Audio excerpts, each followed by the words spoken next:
Hi, my name is Uri Syntax. Microsoft has awarded me an InfoPath MVP annually since 2009. I spend a lot of time helping people in the InfoPath Dev Forum, which is also the home of my blog, and occasionally on the Microsoft Answers Forum as well. I'm an InfoPath developer for Qdabra software. Qdabra provides tools, forms, and solutions to the InfoPath community. I work out of my virtual office in Eastern Oregon. In this video, I'll be talking about RESTful web services. I'll warn you in advance that InfoPath plus REST can be amazing, so hold on to your socks. First, I'll talk a little bit about what REST is, then go into some details about using REST, including some assistance in understanding various REST APIs. Then I'll address using REST with InfoPath, and finally I'll do a quick walkthrough so you can get a real-world example of the benefits. REST stands for Representational State Transfer, and it is an architectural style that was defined by Roy Fielding. REST-style architecture uses clients and servers, wherein clients request information and servers process the requests and return results. Generally, REST architectures use HTTP for this conversation. The format for returned resources depends on how the service is configured, but often data is returned as XML, or a format can be specified. Some RESTful web service providers include OData, Twitter, Bing Maps, the New York Times, and Excel services. If you've ever learned a new language, you know what it's like to look at a page and feel as if you can't comprehend a thing on it. Sometimes technical documentation can feel the same way. Since there are a variety of sources for REST services, each service's application programming interface is going to be different, and the quality and thoroughness of the documentation about that API will also vary. Some documentation will provide more information than others. For some REST web services, you'll end up doing some detective work to suss out how to access the service. However, you should find some documentation, and it should explain how you can request information from that particular server via URI. Keep an eye peeled for sample URIs. You'll also generally find information explaining the format in which data will be returned. If you want to use the service in InfoPath, you are looking for an option that is going to provide you with XML. The API documentation should also include information about any requirements for developers, such as creating an account or passing an account ID or key with any data requests. You also may find that information by reviewing URI samples.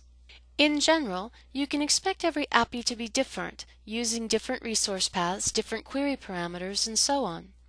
Looking at the three URIs on this slide, the first one is to Bing Maps. It uses the V1 REST API and is going to return XML about Seattle. Bing Maps key is a placeholder for a real key that a developer would receive on creating a key for his or her application that consumes this data.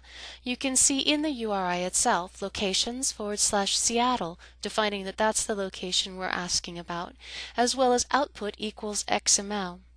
The second URI is to a service that returns data on federal spending. The data is being returned in XML format. For this API, that is DA type equals X. And you can see that it's for Alabama, where it says &state equals AL. There's also a detail parameter being passed in. Without reviewing the documentation for this web service, we wouldn't know what the -1 indicated. Finally, the third URI is one we'll investigate further in the demo, and this is a link that returns a chart from an Excel spreadsheet that's been saved to a SharePoint library. Your SharePoint 2010 instance needs to have Excel services configured before you can use the Excel REST API, of course. You can use a web browser to test for return data from the URIs you create. If the URI returns XML, you may need to save the file to be able to examine it, depending on your browser setup. Don't let an error page in your browser fool you either. Be sure to view the source of the page to see if the data has been returned, but is not in a format your browser can render. To create a data connection in InfoPath, the REST URI you are using must be valid and return XML. InfoPath will not create a data connection if the output from your URI is not XML. You can modify the URI and form rules, allowing you to pass in data from your form. If you intend to modify the URI of the REST connection in rules in your form, don't forget to add another rule to execute the connection again. Just changing the URI isn't enough. Of course, if your form is going to be browser-enabled, you may need to convert your data connections in your form to UDCX connections. Finally, REST services can also be leveraged without data connections, and that's something we'll explore further in the demo. While some REST web services won't work with InfoPath, don't give up if your first attempt fails. Go back to the API documentation and make sure you are getting XML back from your URI. Don't forget, Atom is XML. Check for characters InfoPath won't allow, and look for workarounds or use URI encoding. For example, Excel REST would use a pipe character in a range delimiter, but you can use either a named range or you can use URI encoding. Check the URI you created. Is the resource valid? Does it exist? Check your URI in your browser. If you're still struggling, review the API documentation again and look for sample URIs and information on the data they will return. Some APIs will have a layer of discoverability, like the Excel REST API as seen in the lower right-hand corner screenshots. So enough technicalities. Let's go look at something you can actually use in your forms. By now you've guessed that the REST service I'm excited about for use with InfoPath is Excel. InfoPath offers no native data connections to Excel, but with REST we can pull Excel data into our forms. Before we start looking at how to use the Excel REST web services in InfoPath, I'd like to direct you to the MSDN documentation on the REST API.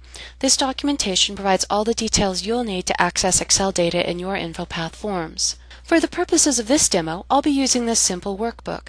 The first sheet we'll use has some budget line items in it and some data in the budget column. Checking the URI syntax on MSDN, we can see that first we need the page for the service, then the location of the workbook, followed by the resource. We can also see that the model resource will return the discoverability UI. From the model, we can investigate the ranges, charts, and other objects in our workbook. For example, if we click at ranges, we'll come to the budget and the result and the test range that I've set up within this workbook. Clicking on charts leads us to any available chart objects. In my form, I've already added a data connection to the named budget range in my spreadsheet. Here in the Data Connections dialog, down in the details, we can see that this is a REST web service, and you can see the URI I've used to access this particular range in my workbook. Note that I'm returning it in Atom format. I've already added some controls bound to the data. Looking at the data source task pane, we can see how the data is going to be returned. We have a repeating row group. Inside of that is a repeating cell group. So each row will return data for its cells. Within the cell group, we see FV and V. The FV field returns the formatted value. The V field returns the value. I'll preview the form so you can see the Excel data as it's returned by this data connection. The strings have no data in the V field, as expected, and since the budget and actual values in the sheet are numbers, the formatted value in this case matches the value. If we had a date, like in this view, we'd see the traditional Excel number representation of the date in the V field, with the formatted date in the FV field. The data may be a little challenging to work with in this format. You'll need some XPath know-how. However, this is Excel data in an InfoPath form. It didn't have to be transferred to a SharePoint list or a database for InfoPath to consume it. This is just the tip of the Excel API iceberg. You can actually modify data using a REST URI. This isn't going to change the data in your workbook. It will only apply to the return data for that specific query. But this means that you can actually leverage Excel as a calculation engine. For example, back to my test workbook, I have the following. Cell B1 has a formula to return the ceiling of A1 using the significance indicated in A2. I can use this in InfoPath. First, I create a data connection that will return cell B1. I've used a name range to make it easier if I need to discover it from the model. I've added fields to my form for the values I want Excel to use in place of A1 and A2. Number and significance. My data connection for the result node isn't set to run on load because I don't want the value of B1 from the worksheet. I want a new value to be calculated based on the values in my form.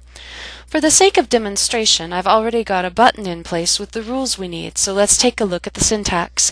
In a real production form, you'd probably place these rules on your fields instead so that it would recalculate anytime either of these fields changed.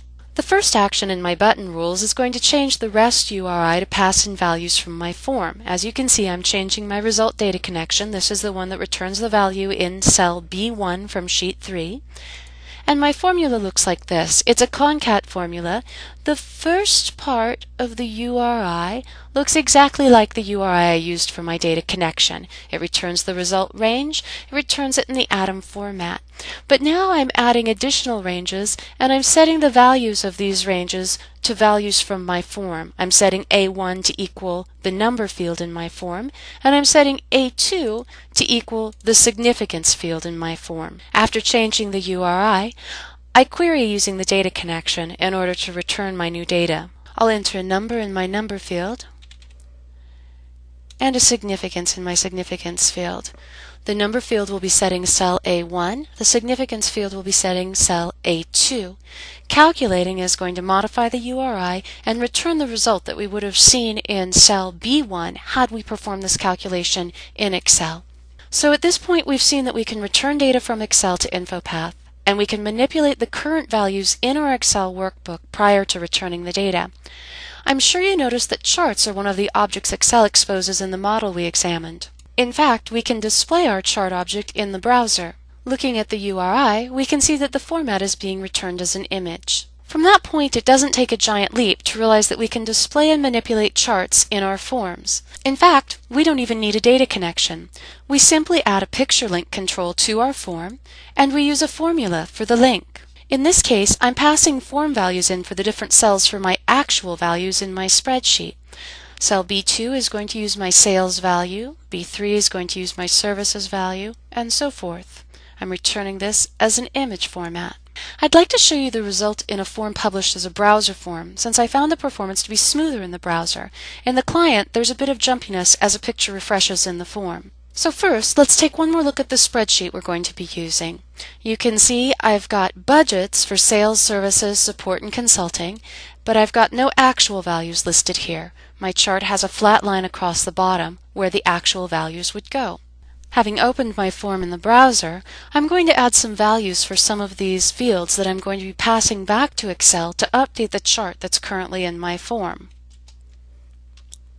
As you can see, as I tab through these fields and enter values, my chart is actually redrawing to reflect the values that I've entered. We'll need to publish our form in order to allow others to use it. I'm going to publish mine to Office 365. Under File, we select Publish, and we're going to publish to a SharePoint server. I've published this before, so there's already a library there. I'm just going to remove that and select Next.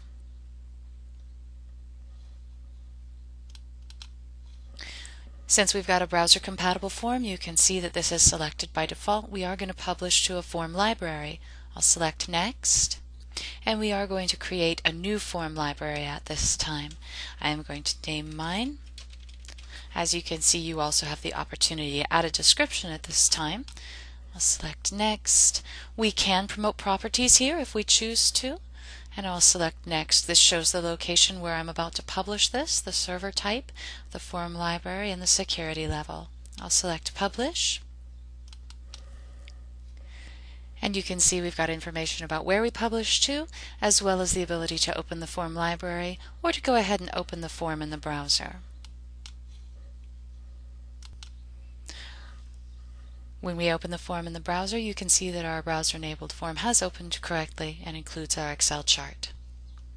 These were some simple ideas of ways to leverage REST in InfoPath, in particular the Excel REST services that may already be available to you from your SharePoint 2010 instance. I encourage you to start exploring REST APIs, find the ones that work with InfoPath, and you'll be amazed at what you can make InfoPath do. This is Uri Syntax of Cadabra Software, and I would like to thank you for joining me today.